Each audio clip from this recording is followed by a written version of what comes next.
Okay. Welcome to the last game of the day. We have Los Apoyos Hermanos versus Fierce Esports. Both these teams are 6-2, and both of them have had quite a decent run. Yes.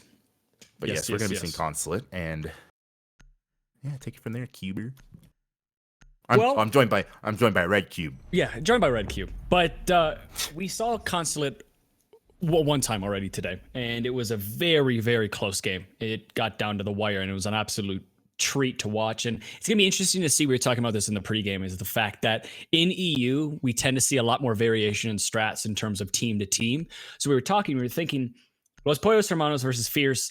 It's on Consulate, and it probably is shaping up to be kind of a similar game that we saw, but we could easily see completely different strats and something we've never seen before. And already the bans are completely different. So last time we had a Thermite ban, and I actually forget what the other band was. I'll have to look back at my notes. But the attacking bands, Blackbeard and Nomad, are off the board. Blackbeard's kind of an interesting band. Sometimes it's more of a comfort pick just to get rid of somebody who has a shield over their face and is just kind of very annoying to deal with. So a little bit interesting to see that. Nomad, no surprise there. Nomad just is one of those operators that if you ban them, you're probably going to be playing a little bit more aggressive on the roam and things of that nature. So not really surprising bans, but they're just a little bit different. In terms of defense, though, there's no surprises there whatsoever. They are different from last game, but Maestro and Echo off of the board. I think last time it was Maestro and Valkyrie off the board. Again, both of these operators, both of these times we played on Consulate, they have a lot of intel. They use cameras, and intel is everything in Siege. So it's absolutely no surprise that we're going to be seeing the Maestro and the Echo off the board. The only one that I think coming out of the ban phase is a little bit interesting is going to be that Blackbeard, just simply because you don't see that as often anymore. Yeah, and I think right off the bat, like the two bands that were different from the console we've seen, and what I think are going to be impactful and changing the overall, flow of how the rounds are going to go is one, there's Thermite, and Los Pollos Hermanos here has both breachers. They have the Habana and the Thermite, and obviously this lobby pick was a complete, wrench thrown in so that they bring two breachers that they don't need. But what I was getting at is, a lot of those rounds we saw earlier were coming down to teams basically not being able to open the wall properly and crouching through a really crappy hole that only Habana can make.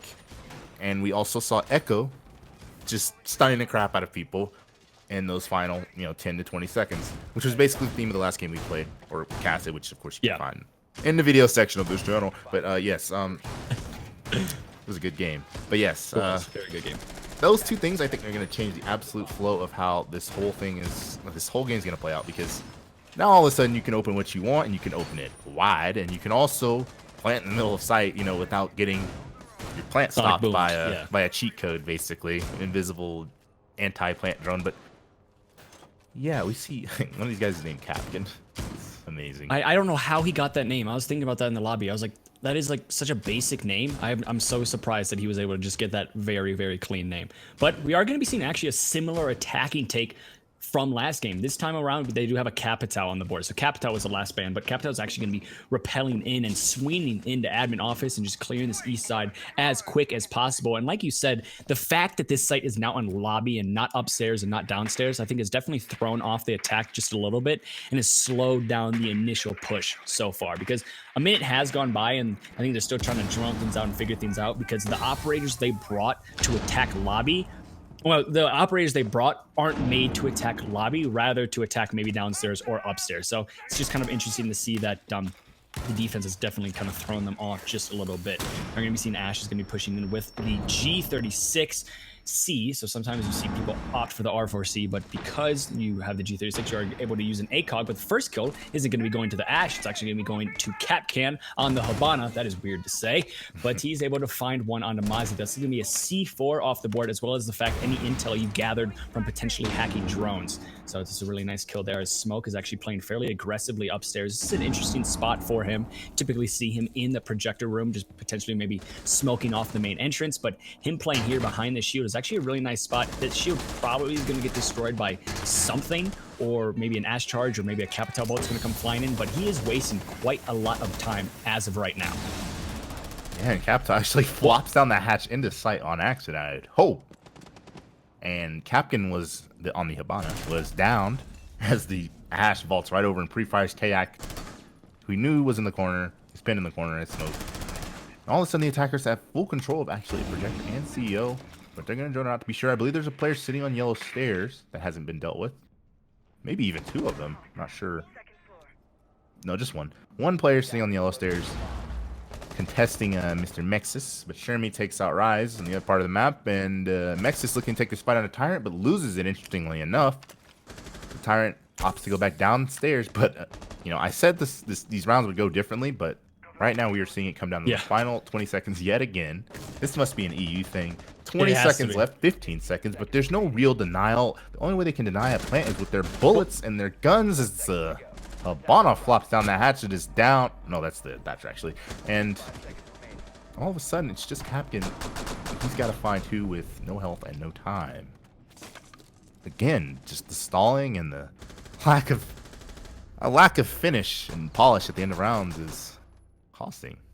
Yeah, that's the story for EU so far today. It has been the last 10 seconds, last 15 seconds, last 30 seconds is when the round is decided. Last game, there was only 2 rounds that ended before that 30-second mark. It results in really, really long games, but also very, very close games, because what we saw there from the side of the attack, which is Los Pollos Hermanos, is the fact that they had a really good roam clear, and they got basically everything they needed to make an effective push, but it was kind of little mistakes that shot themselves in the foot a little bit. We saw the Captao accidentally dropping down the hatch. We saw that they kind of ran out of areas where they could necessarily push, and they were like, well, we don't have much. We have up top control, but we don't have anything on site, so we're just gonna have to drop and try to go for a plant because we're running out of time. So again, time management, small mistakes is what results in the defense winning that round. And very, very similar to the game prior.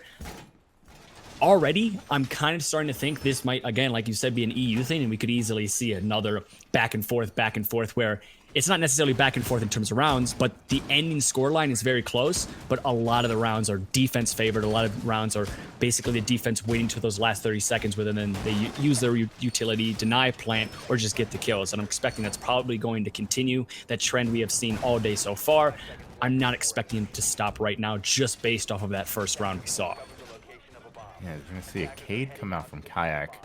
But again, since like the Thermite isn't banned and we're seeing... Yeah, that could open things up. Everything else, the Cade probably, I can't imagine, is going to do much. I imagine it's just going to be a Thatcher Thermite. One Thatcher, one Thermite. Get the wall and things will be pleasant. But they are clearing from admin. They have Blur here who's trying to stop that. But he likely going to fall off a little bit after seeing a couple drones. Windows getting shot out by attackers outside that front lobby entrance. And again, the roam clear coming from admin to clear top down. Pretty common stuff you see on Consulate. And there are 2 roamers, a Mozzie, a mute Mozzie combination also being put to the use here by Fierce. Is going to make the drone paths a little awkward and a little rough to, you know, work with. Especially since Tyrant already has a drone that he's rolling around with. I think I saw it on the spectator. But it's, they're gonna have to take some time clearing these 2 defenders, and I think it's gonna come down to whether these 2 are gonna play their lives or they're just gonna play time. I think right now this looks very much like a play their lives. They have a castle upstairs here on this long desk to help with protecting against these long ACOG angles that attackers can use. He's stuck in this cubby here, the Jaeger, but his teammate also has a cross in bathroom, and that's gonna be a hell of a cross to make considering the long desk is castled off. There's a player on CEO, and there's also, you know, those floor holes that are looking into as Prox drops. I'm not sure what happened to Prox, actually. Tried to drop the bathroom hatch, but Shermie just flew in there as Thermite with both charges. Baits out a C4.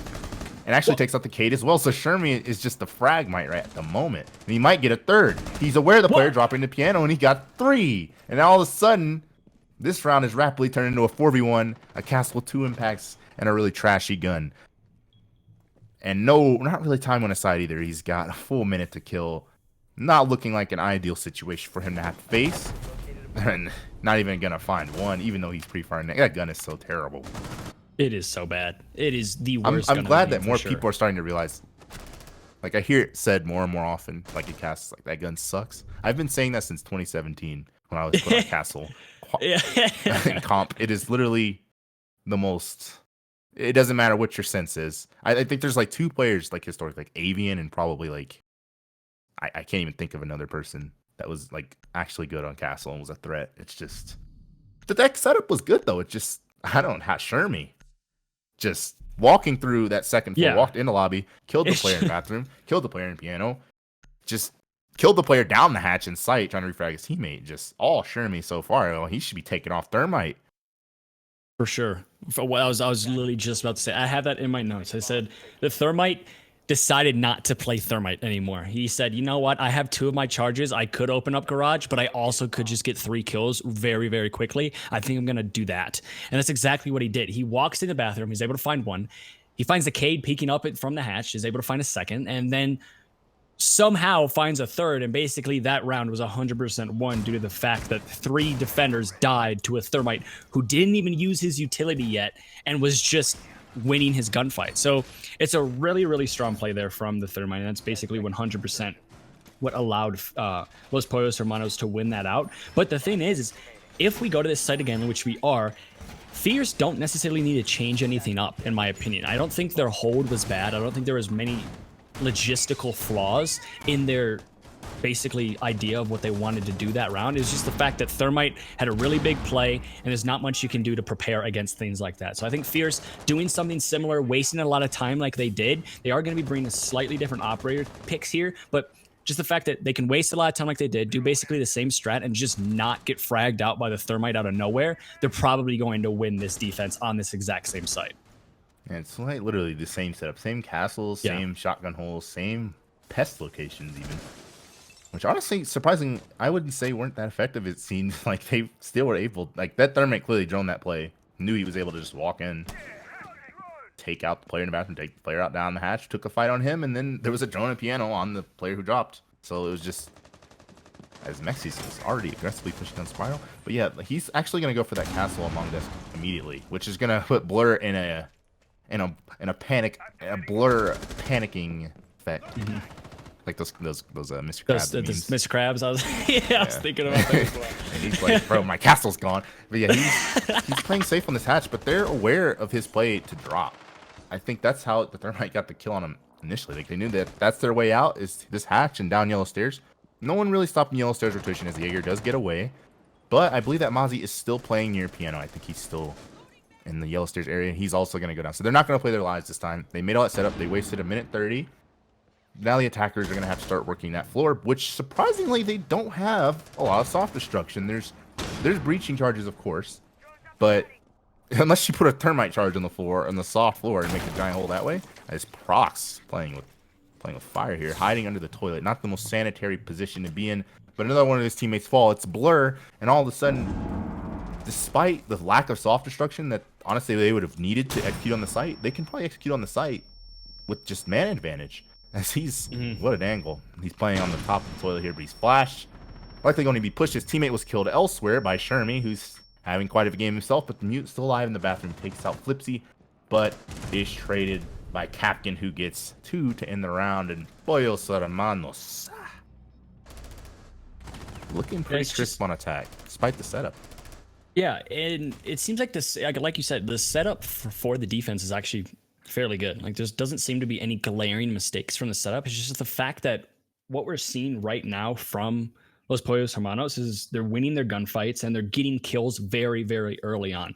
Legion was the first one to die in that round, and losing your Legion is almost equally as bad as losing a Smoke early on, because they're just very influential in the later half of the round. And the reason why Legion is so influential in the later half of the round is because his ability gets stronger the more time he is alive, because he gets more dew mines and he can place more mines down the longer he is alive. So the fact that you're losing Legion extremely early on basically negates a lot of his utility, as well as he has a fairly decent gun, and it's just a very good kind of off-site anchor presence that you lose very quickly. So it's unfortunate for the side of Fierce that they're kind of just losing their one-on-one gunfights, and they're losing their one-on-one gunfights in situations where they're also losing a lot of utility at the same time. So that's kind of what has boosted Los Pollos Hermanos into these wins, because there hasn't been a plant as of yet. There hasn't been a really proper site execute, it really has just been find your frags and let's win this round. And that mindset and that playstyle is working for Los Pollos Hermanos for now, but I don't necessarily know how long that's going to work, because I'm expecting Fierce is probably going to adapt a couple things, maybe establish a little bit more crossfires, play a little bit safer, and as the game gets going, they might warm up just a bit more, and that kind of run and gun, just get your frags playstyle might not work as well for Los Pollos Hermanos. Yeah, it's definitely just a lot of like gunfights just being taken and won, and also people probably getting caught on rotations. Some stuff we're not catching on the camera, which obviously, I mean, it's just hard. It's hard to catch like all. It's Siege. It's our Siege's spectator system is garbage. Hermanos here, they're basically like playing like for the rotations. Like we're seeing like the thermite we saw, the frag might just waited for the player to drop the piano hatch, killed him, and it's likely more of the same that last round that we didn't catch. People just rotating into guns, and you gotta commend Los Pollos Hermanos here for just having great attacking positioning and understanding where they need to be to cut off rotations and how to influence rounds. But yeah, they're gonna be coming from this east side. Ash already pushing up to take out to be a Goyo. Well, that's just the regular shield, I believe. But yeah, he's taking out shields, clearing utility. No one in projector at the moment, I don't think, unless I'm blind. Fierce has completely conceded projector. They do have a C4 on the Mozzie, who's likely playing below, and Goyo, I'm not sure if Goyo has a C4. He does, so he's playing connector with C4 as well, and he's going to be able to C4 anyone that plants in projector. So they don't necessarily have to play projector given what they have. And I think Kayak here as well, playing close nearby. Also smoke, yeah, he can smoke the window thanks to a hole in the wall. Which is actually, like I said, this is intelligent defender positioning, as they're able to play safer without, giving up lives in projector. They're able to do what they need to do. But Shermie's going to deny the C4 below. He's playing in the closet, and I don't think Prox has any idea about that. So he's going to be meeting his end when he goes for that late C4 late in the round. Mexis looking like he's ready to go in through this window and plant the diffuser. He, of course, holds the diffuser's Ash. Smoke's flying out, and the execute is coming through, and again, Shermie's covering from below. So unless the C4 comes from the Goyo and connector, likely going to be a plant going down for Los Hermanos. But a Goyo shield C4 combination absolutely annihilates two players, but Shermie takes out Blur below. But that wasn't Prox. Prox is actually playing near Spiral. So defenders, I would say, have a pretty good grasp on the situation at the moment. They've got crossfires from everywhere. And yeah, the Zofia is not even aware of Prox, and that attack fell apart almost as quickly as it was birthed into existence.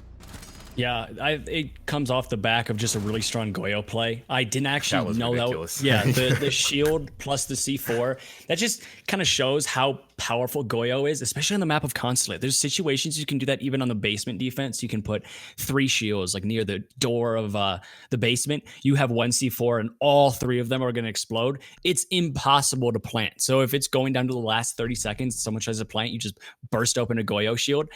It's very, very hard, and that's exactly what we saw, but just a little bit of a different site. We saw it upstairs. We saw Goyo shield was placed down, C4 was tossed, and you get a double kill with the C4, as well as the fact nobody can get an immediate refrag because the entire floor is on fire. It's kind of like when people were kids and the floor is lava kind of thing. That was 100% what is happening.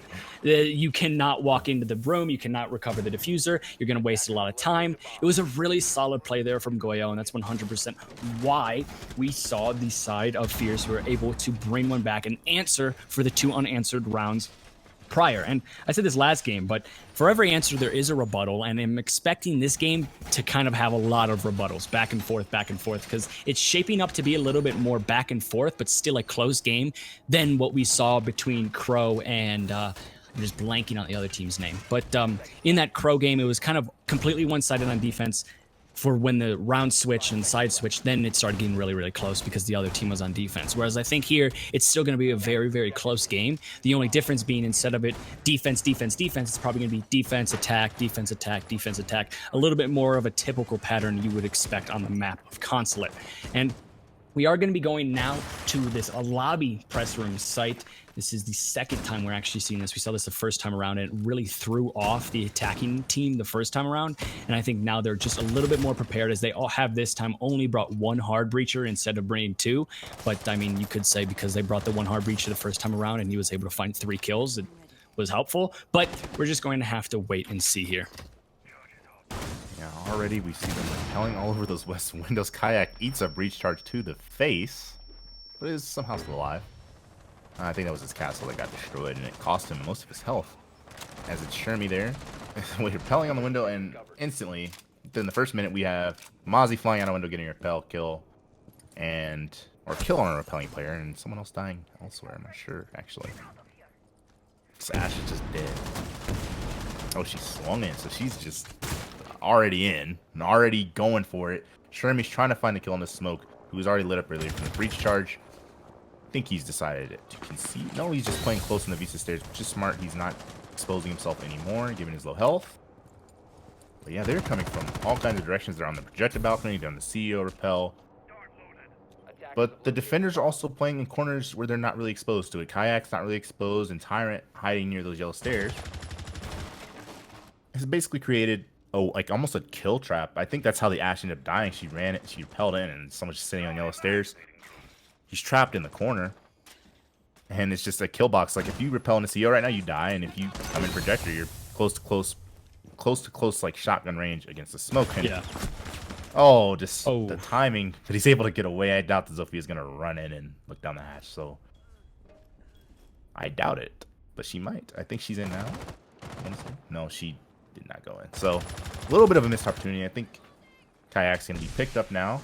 Smoke's flying in on the floor holes, and Blur takes out Shermie. So the attack somewhat falling apart. The hit point advantage is slightly in favor of the defenders. That 1 health smoke, I think he's used all his smokes. Not going to be much of a... Oh, I'm not going to call that. But he's basically in a position where if someone kisses him, he dies. And yeah, the rest of the attackers also just kind of struggling to get into the building as Blur just lurking in the basement takes out the Habana. Mephisto, the last one. He's got to find 3 in 20 seconds. And he doesn't even find the player that's hiding behind the bomb and piano. And Fierce, I believe that's their... I want to say it's their 3rd round in a row. The 2nd round in a row. Second. So, yeah, 2nd round in a row there for Fierce. So it is now going to be giving them the lead. There was a point when Los Polos Hermanos was up 2-1, but now it's going to be 3-2 in favor of the side of Fierce. And now they are just one round away from the side switch. So they are going to be going to Archives Tellers. This is something we haven't seen at all today so far. We have seen every single bomb site today except Archives Tellers. So this is the very first time. Bringing a Goyo once again on this site is going to be pretty interesting. I actually haven't seen this site since Goyo has been in play. So it's going to be definitely noteworthy to exactly where those shields are placed and how they are utilized. But the thing with this site is it's not played very often. So teams don't necessarily practice attacking it very often, and it turns into this thing of where it's not technically very viable, but there's also a very small sample size, so then the attack is just confused when they attack this site. So overall, this is just a very interesting site because it's one of the only split sites in the game of Siege, and split, I mean one's on the upstairs and one's on the downstairs.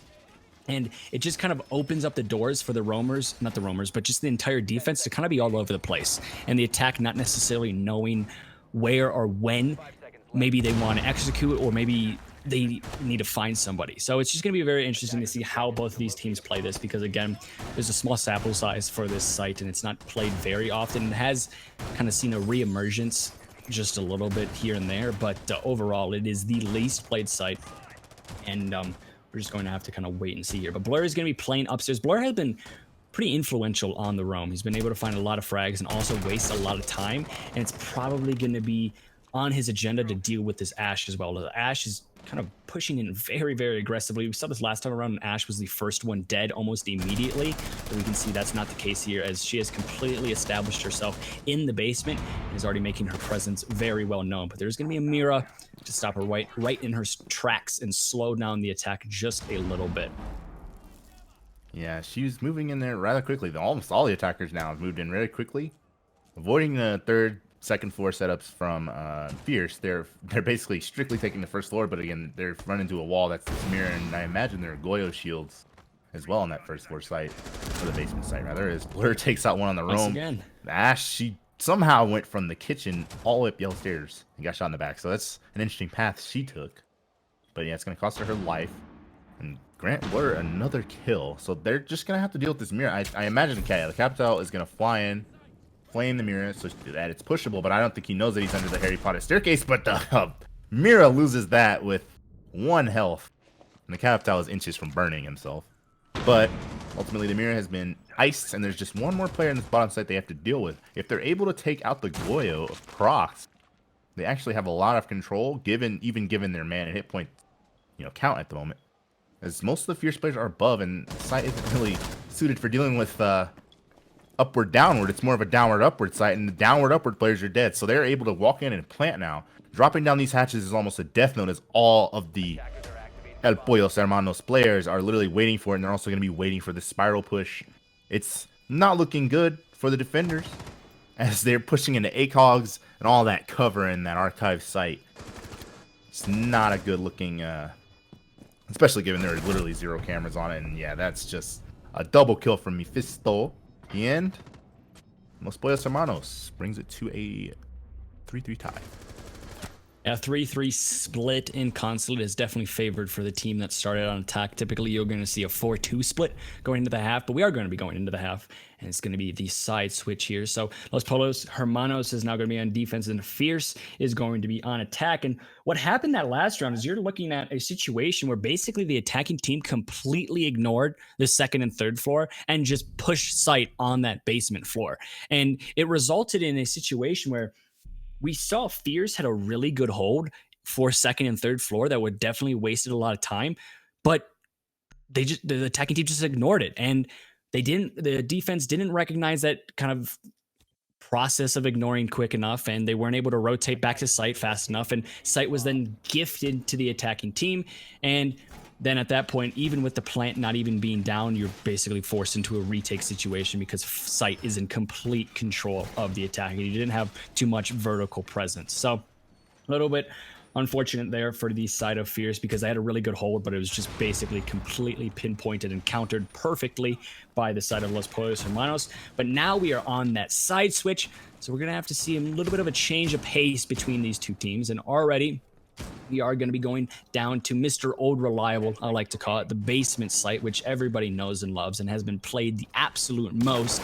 And no Goyo is going to be being played here. So we saw Goyo was definitely one of the favored picks for the side of Fierce when they are on defense, but Goyo is not going to be being brought here by Los Pollos Hermanos. Instead, they're going to be going with a more typical operator lineup. And talking about atypical, we're going to be seeing Buck, somebody who is very influential when attacking this site, is already dead, as Mephisto upstairs is able to find that pick, not only negating any soft destruction, but also getting rid of 2 grenades. That is a huge kill early on in the round.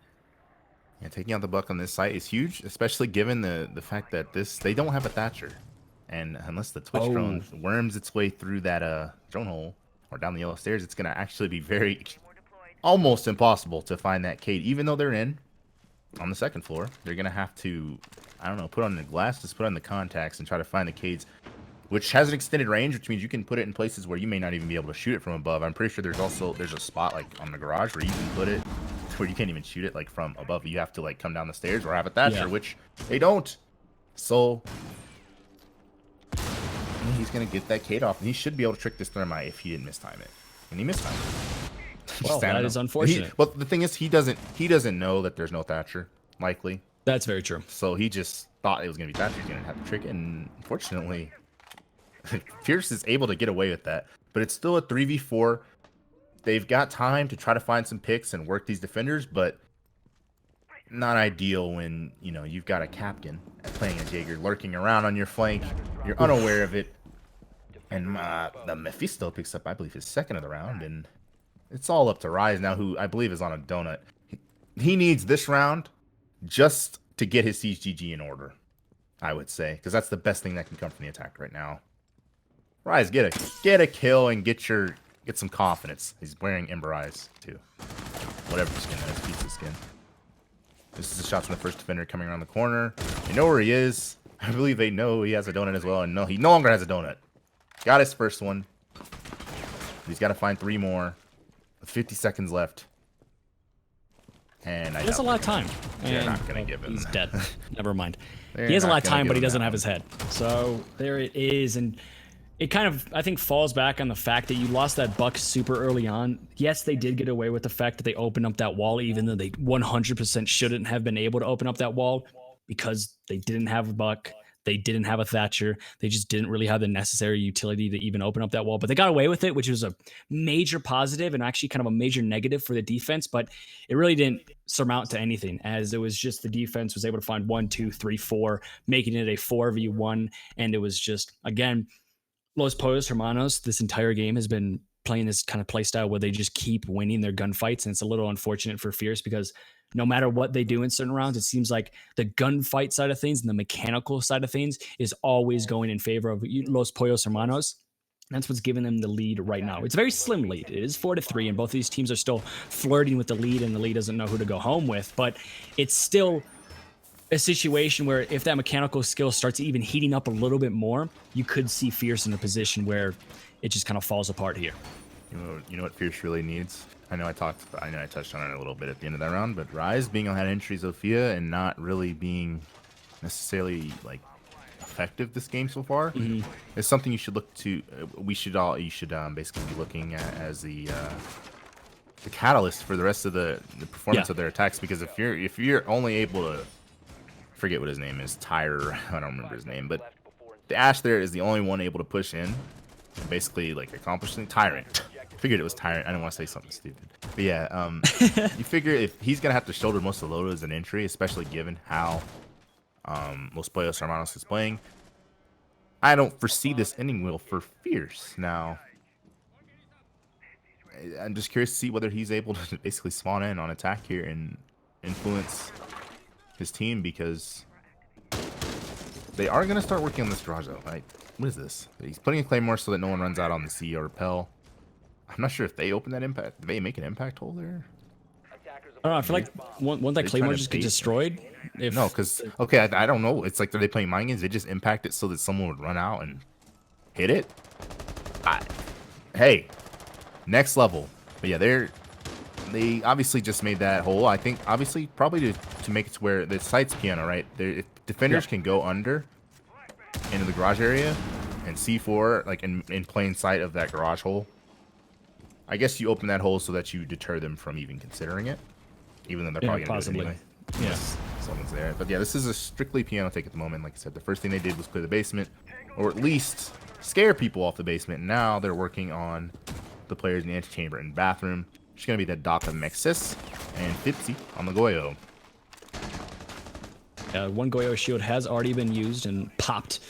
And I don't know if the second one has already as well, but it looks like Kayak is able to find the first kill. It's going to be the Fragmite, once again, just on a different team, is able to take down Doc, who is sitting in the hallway. That's going to be a pretty good kill, as that's a very valuable gun and just some heals that are off the board, as well as the fact it just gives you a man advantage that you so desperately want every single time in Siege. But the problem is now you only have about a minute left and you don't have much control. There's a lot of repelling and there's a lot of kind of nothing going on in terms of gaining the upstairs, gaining the downstairs, and the defense is still fully in control of the site. And talking about being in control, Shermie is able to find one on a Kayak who is repelling on the outside. That's going to be a Thermite off the board.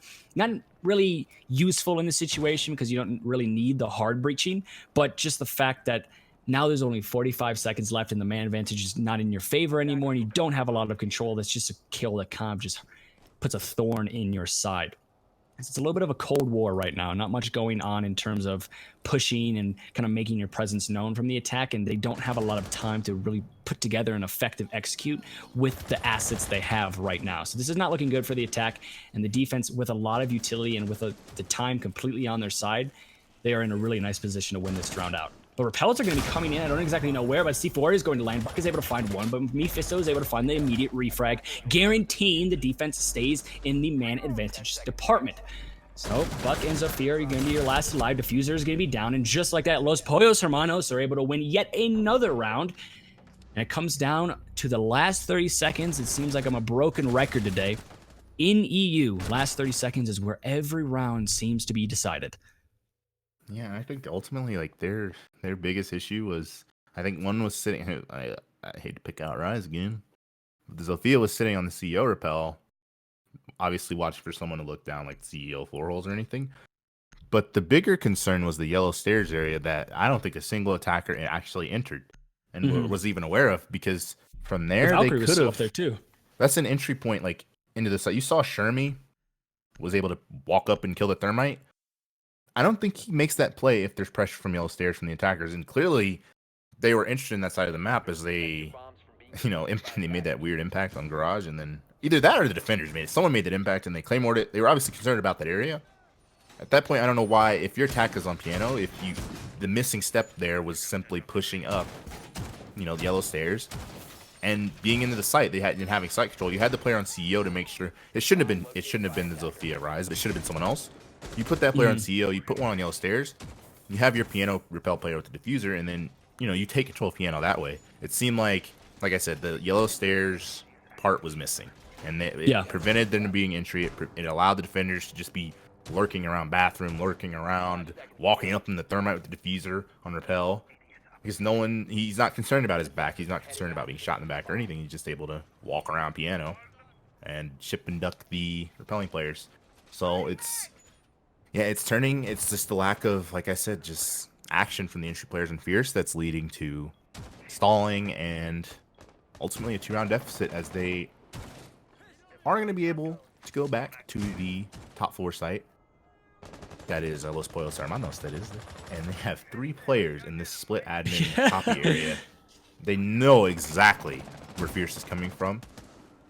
And given, again, that Fierce is kind of stalled out on the entries, Rise on the hollow fighting an ACOG angle against that Doc. And a trade comes out between, I believe that is Prox. Jaeger and Buck are just shooting each other.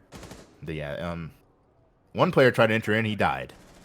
Blur's trying to enter in now. He was impactful on defense, and he's picking the F2 to try to be, impactful on offense. But again, Rise not having the best luck this game, and Blur's gonna try to push through the stairs, and he might catch one, but he pulls off on the last minute and doesn't actually catch that player sitting in projector, who wasn't necessarily aware of him. Shermie's actually gonna go to pick a fight on the player on the stairs, interestingly enough. That Twitch tries to come back through that way against TCSG. She's gonna have problems. And Shermie's actually literally wandering around. The confidence on this man. He might catch the Twitch with this high-powered gun in the back. He lights him up just enough. But Blur's gonna get up the spiral stairs. Likely calls that out to his team. No, it doesn't go up the spiral stairs and actually flicks on him. Mephisto through the projector hatch. And Doc is downed and finished off by Kayak. So all of a sudden, Fierce managed to get some things going by basically wandering around the map and sitting on repels, and now it's just Shermie. 1-on-3 situation. He's got a minute to work with, but so do the attackers. I'm not sure if any of them are actually in the building other than the Twitch, but where did he just die from? The Twitch, who was in the building, very much in the building. Sometimes it's rather blurry. Can't see the. Yeah, he was literally exactly. Just worming there. Yeah, I did not even see that either. I was like, very how did he confused just as well. Oh, yeah. But it seems as if we've been kind of commending Los Pollos Hermanos for their aggressive play and their kind of mechanical play, which has been winning their gunfights and just like getting in the face of the attack or the defense, depending on what side they are on. But I think their aggressive and unpredictable play was a little bit of their undoing that last round, because we saw a lot of people kind of wandering, a lot of people going for kills, going for aggressive plays, maybe a kind of case of overconfidence on the side of Los Pollos Hermanos, because we saw Blur. A lot of his kills were just people walking right into his lines of sight when he was just downstairs waddling around, when there was really no reason you needed to peek him in certain situations. If he was in sight, if he was rappelling into a window or doing something really aggressive on the site, yeah, you can peek him. But he was downstairs, kind of out in the middle of nowhere, and he was just getting kills on top of kills on top of kills because there was a little bit of an over-aggression and maybe overconfidence from the side of Los Pollos Hermanos. The thing is, I don't necessarily look at that as a really big mistake, because it's good to be confident in your gun skill and it's good to kind of be in the face of the other team in certain situations. But I think the thing we need to see right now then from Los Pollos Hermanos is to recognize the fact that, okay, last round, we kind of made some over-aggressive mistakes. Let's calm it down this round. Let's get that confidence back, and let's make sure we can go on to match point here. Because if they give another round here to this attacking team, 5-5, it's going to get a little bit dangerous. Yeah, they're going to have to, work that magic again if they want to win this attack.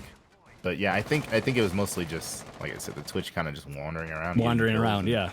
The Doc wandering in front of the connector repel. They didn't have to surrender those kills. Those kills were not forced at all. They just kind of... No, not whatsoever. You know, it was walking in front of crosshairs. Simple as that. Yeah, so unless that happens again, I mean, given the trend, no guarantee, but given the trend, it could be Los Pollos Hermanos forcing match point. They could have done it last round, but they opted not to, basically. So, but they're still playing very much aggressive. The Cade lurking in the bottom spiral hallway, looking for someone to take out and looking for a fight, as there's a player outside main door looking to push in and take out. This is like a... They're all over the place. There's players in bottom spiral. There's a player hiding in break room here who's not being, found. This game froze for a second. But yeah, it's just like... There's a lot of roamers just kind of lurking around everywhere, and Blur is literally in the same, within, a fart sniffing range of this Mozzie, and I don't think they know about each other. Yeah. So that's going to be interesting, and then you've got players lurking around their spiral. Shermie gave up on it, so... And also no one really holding in bathroom either. But that interaction between the Buck and the Mozzie is going to be huge, because he is literally... I don't even think he knows Blur swung in. Because that's not something you do. I don't think... Yeah. He has no clue. Yeah, he has no clue that they're near each other. And he's going to get... the noise of getting off cams. Is Blur here? No, not even. So he might be able to get the drop on Blur if he just decides to speak the corner. I don't... He doesn't know that Blur doesn't know. But Blur, I think, heard something. So now he's like a dog when something makes he's like, noise. wait a second, someone's over there. And he's like, Blur smells something. He smells Mephisto. He smells blood in the water.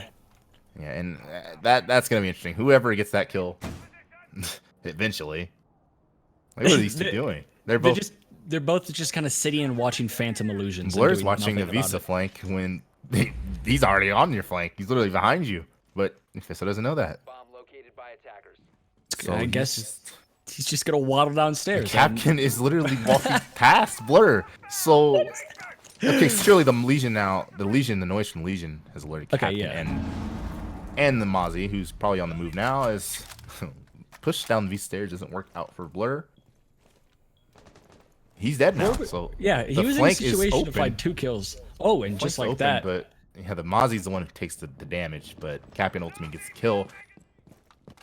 It's just Kayak and Rise with, again, dare we say it again, 15 seconds left. Kayak's got to reload, caught mid-reload, and Rise gets a kill for the CGG, but unfortunately, it's not going to be able to clutch this one out. And Pollos Hermanos is going to go on to match point 6-4. And holy crap, that interaction between the two. That was a very interesting round. It was almost like every defender and every attacker was left on Isolation Island, and it was just a game of, all right, who finds who first?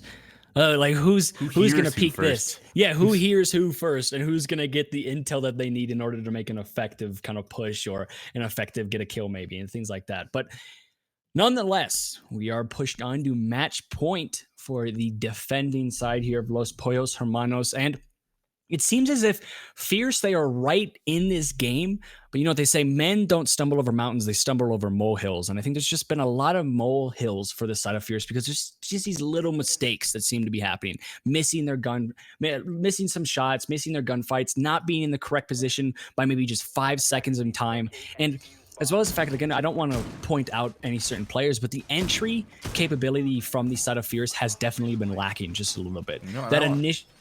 I want to say, for that Mozzie to be sitting there like that and for Blur to have entered the way he did is also not just on the entry players, but it's also like you have to point to the droning a little bit. That scenario should never happen. The intel on the side of Fierce is lacking incredibly, and I say this all the time. Intel is everything in Siege. That's why you see the most overpowered, quote-unquote overpowered operators are normally ones that involve a lot of intel. Lion, for example, when he had basically wall hacks, was the most powerful because it's all intel. Echo is an extremely powerful person because he has a camera that can literally deny plant. Intel is everything in Siege, and when you're not using your drones effectively and you're not entering properly, that is a problem. But we are going to see a somewhat proper entry, but it actually is from the Thermite, as the Thermite is able to find the first kill. That's going to be onto the Valkyrie. I think, was the Valkyrie trying to throw at a cam and got shot? by the I don't know, but thermite. all I saw were Potentially. like dots being typed, so Yeah, can't imagine it was it was definitely a questionable play, I think, on both ends, and it was just a nice shot coming out there from the thermite. But that's gonna be a Valkyrie off the board. That's gonna be a C4 off the board. The cams, I don't necessarily know if all of them were dropped, but you could potentially be losing maybe one or even two cams there with Valkyrie dying so early. But that could be just what the doctor ordered for the side of the attack here, just having that man advantage early. Let's see what the side of Fierce can do with it as they lose it, just as I say that. And now it's 4-4. It's the buck 2 on that. Well, it's not necessarily important, but Twitch takes out another. It's Capkin. Gets deleted, and now rapidly this attack. Finally, the kills are coming through from some of the entry players. Those fragging players are finally starting to heat up a little bit, and it's forced a defensive man disadvantage. But there's a lot of time to work, which honestly isn't a good thing for the defenders. They have to basically dip and dodge 4 different players for a minute and 30 seconds, or force a gunfight themselves and try to get the gun advantage back. And yeah, nothing for me. Fisto going fishing, no one there. 2 players on Spiral. Imagine if he was able to get a drop on them. When, oh my good lord, that just keeps happening. People, they're just walking in front of each other and they don't. Wow. That's just interesting, I guess.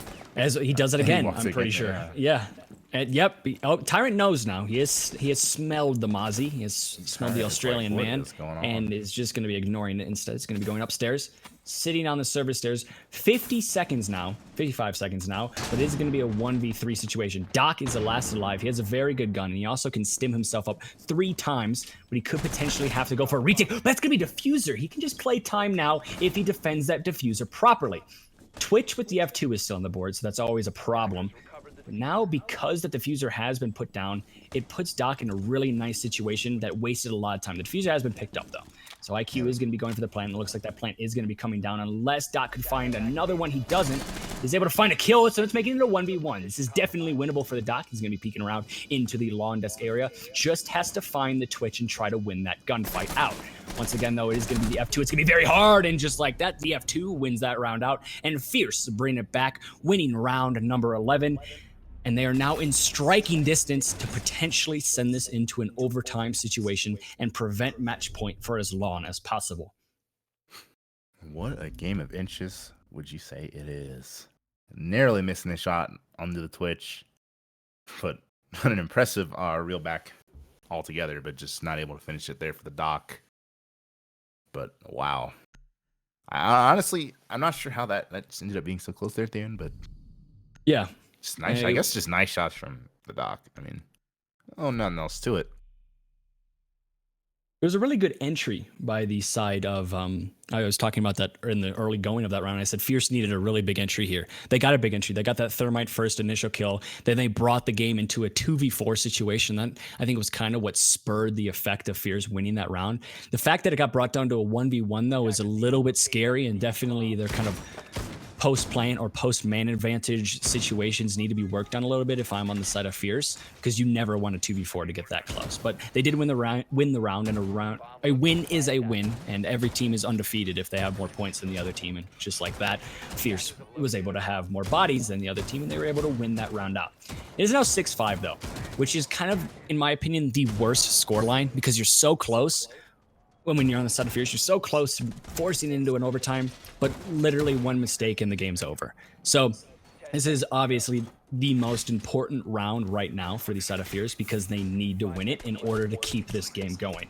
So we're just going to have to wait and see. We are going to be going back upstairs on this site, and what I think lost Los Pollos Hermanos the first time around was the fact that they lost them an advantage extremely early on. And I want to see what they do. Maybe they turtle up just a little bit more. Maybe they play a little bit more passively, or complete opposite, go really aggressive and try to get the man advantage for themselves. It's going to be interesting to see what they do here. It looks to be a little bit more of a presence on that yellow stairs side, which is really good, because it looks like the push is also coming more to the west side instead of that typical admin take that we've been seeing all day. As you see Blur and the Twitch just lurking around again on that second floor, looking for a pick, but Shermie hot on his tail. Potentially gives away his position shooting the drone. Yeah, he notices the front door is open and there is a wild Blur somewhere, and he's got no way of taking that fight favorably. Though, like you said, it's mostly a yellow stairs take at the moment. They could rotate, and wow, that Valkyrie just got off the angle that Tyrant is trying to take. Has moved her way into the Z hallway. And playing a mind game with these players. And now Blur's going to try to crouch walk up. But Shermie's likely going to get a call that someone's pushing yellow. So he's going to go for it then. As Blur's taken out by Doesn't even matter. On the yellow stairs, so. And that's from CEO, actually. So. And Shermie also trying to get a kill onto that bathroom player. But he's got to worry about this player pushing him from lobby who's not aware of him. Just lurking in there. And now he's also going to look for more as he's going to try to take out Kayak on that bathroom repel. 3-on-3 with 1:30. No real control established by attackers. All three of them just repelling. And there's still 2 C4 defenders. And likely cams in the site as well. I would say, barring, again, what we've seen from Los Pollos Hermanos, basically just peeking in front of people. And they don't need to. I would say, as long as there's a cam in that B site, or even Mephisto playing that power position connector, the attackers are going to have to make something happen here. Because otherwise, it's looking like the defenders have the positioning advantage in almost every way, in addition to the utility advantage with those C4s. But Kayak here from the battlefield again. He's got to force something because the defenders aren't peeking. They're all just sitting in their spots. I don't think anyone would or should flank up yellow stairs, considering the C4s. Rise. The plant's going down, but Rise loses that fight to Shermie with the hollow. But the player on bathroom repel's still there, but he's not really covering his teammate, even though the plant is still able to go down, and he's also able to post-plant it from the repels. 2 attackers on repels now in a post-plant situation. And Mephisto's going to start defusing to bait it out. Misses the shot to the repelling player, and now it's just up to Mexis, who is just too big to take on 2 players repelling. Even if he jumps out, he won't have the time to get back up, so he's got to hope that Prox peeks for him, and Prox isn't even in the same zip code that Mexis was expecting. So in that round, honestly, what I feel like, how does he plant when the player? Yeah, that's just yep. It's basically a 2-on-1 on a planter, and neither of them was able to cross the bathroom player. So either he's an absolute sniper on that repel, and they're petrified of it, or they just got away with murder. Yeah, I was just about to say that. I said both of the teams right now are lacking a lot of intel in terms of just when it really matters, because we have seen on the attack, there's been multiple times where the attackers are basically walking past defenders and then just get caught out on the flank. We saw it with, I think it was, I'd like to say Blur walking up those yellow stairs, didn't know Goyo was peeking the yellow stairs and just gets absolutely obliterated. Lack of intel, lack of dronage right there. Then there was a lack of intel on the B site, and the plant just comes down in a situation where you're really not expecting a plant to come down. A lot of the defenders are still up. There's still a lot of site control. There's intel available for you to capitalize on that planter, but nobody did. So it's just lack of intel and lack of, I wouldn't necessarily say lack of intel, because both these teams have enough cameras, have enough drones to make something happen. I think it's just lack of using the intel in a very effective manner, because we've seen a lot of these rounds have turned into situations where it's just due to the fact that they simply do not know, results in a lot of kills, a lot of deaths, and potentially plants coming down or plants getting defused. Just a lot of awkward moments. Yes, a lot of odd moments, exactly. I mean, I'm just wondering, like, can it get any crazier? There's people literally, like, looking like, or like, crabbing around each other, and they just don't know. Yeah, it's just a game of crouch walking, and again, who hears who first, which is so avoidable. If you just get a drone, just get a camera, just get anything that puts eyes on the defender or the attacker, it's so avoidable. It's also, you know, it's probably late in Europa. Yeah. Last round of the whole entire qualifier. I'm not sure exactly how the standings, these 2 team standings would change based on the outcome of this game. I know they both have 2 losses, so not a lot of points to be had potentially. Maybe to explain the sloppy play as Kayak goes down, but the Rise on the castle takes out Captain in a trade, and Blur takes out Shermie. So all of a sudden, team that trailed 6-4 has a good opportunity here to go up 7-6 as they have a man advantage with 2 minutes to go. Attackers are going to have to find some really loose playing defenders, and that's exactly what they do. They find Prox not even looking in the right direction, likely expecting help from a teammate in long desk, but didn't get it. Pushed right up on, and they have projector control. Again, this is lobby. They're able to pretty much plant this diffuser as long as they keep them out of projector and control bottom spiral. And I want to say that was attacker kill. Yeah, the attacker, another kill from Mexus onto Tyrant.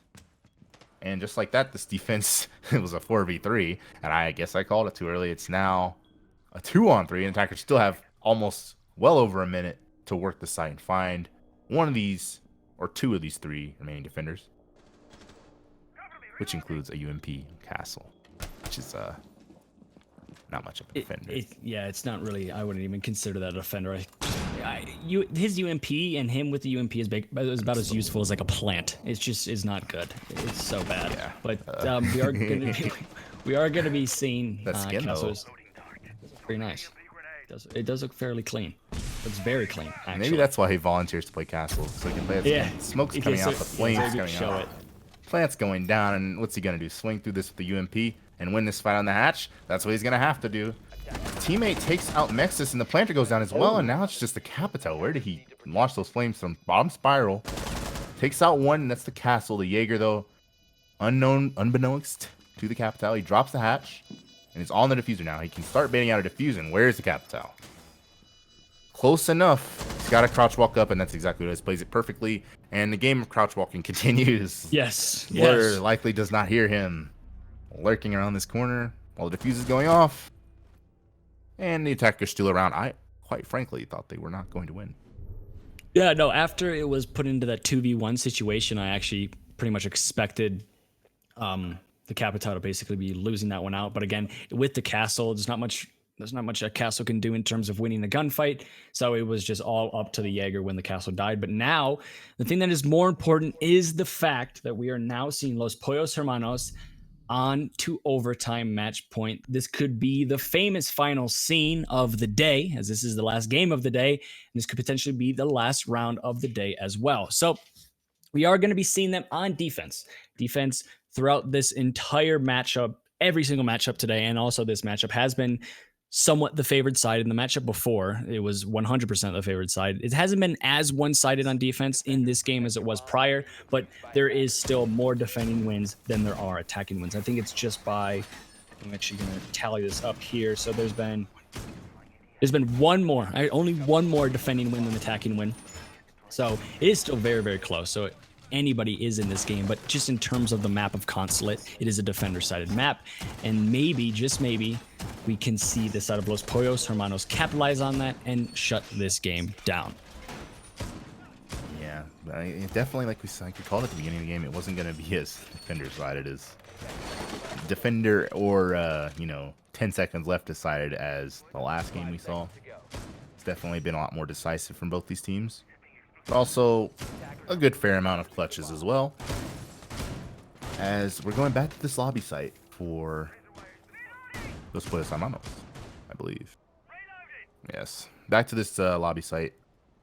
They're gonna have to contend with honestly, like, Blur just lurking around has been the real positive for their attacks, but not much else in many other ways. I would say it's just been like we've been saying, it's like a war of crouch walking, and sometimes it works out for like Blur and Tyrant and the rest of them, Prox even, but it's like when it doesn't work out, it seems like they're very stall heavy and things really slow down.